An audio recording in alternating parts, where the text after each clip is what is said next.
Hi, this is Carl Shalahorn from the Debunking Addiction blog on HealthyPlace.com. When it comes to finding addiction recovery, a lot of people struggle with some of the basic elements of what it boils down to when it comes to staying clean and sober. So I'd like to give you some of the tips that I give to my clients, and hopefully will help you as well. First of all, you have to believe that you can do it. You have to have the hope and the understanding that addiction is devastating, but there is a life beyond that type of lifestyle and those choices that people make. So the first key is belief. You need to believe that you can do it. You need to believe that it is possible.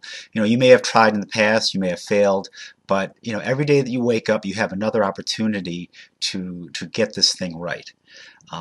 Second of all, you need to reach out for help. I think it's nearly impossible for a person to stop using and abusing drugs and alcohol without getting some help of one kind or another. For instance, you might get help from formal counseling, you might get help through friends and family, through spiritual means, a spiritual mentor, or you might even get help through a program like AA or NA. But the point is that it does help to get assistance from another person.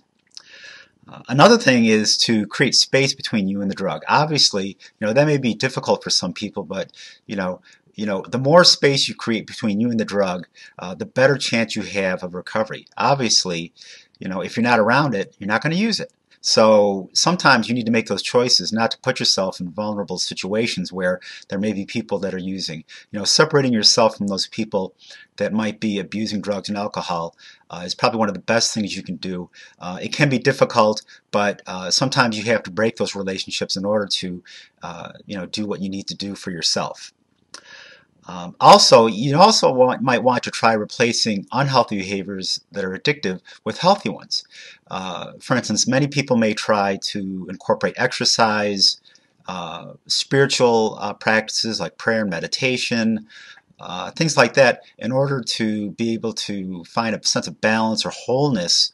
When you look at it, addiction really does take a lot from a person. So if you replace it with something that's more positive, it may be more easy to overcome.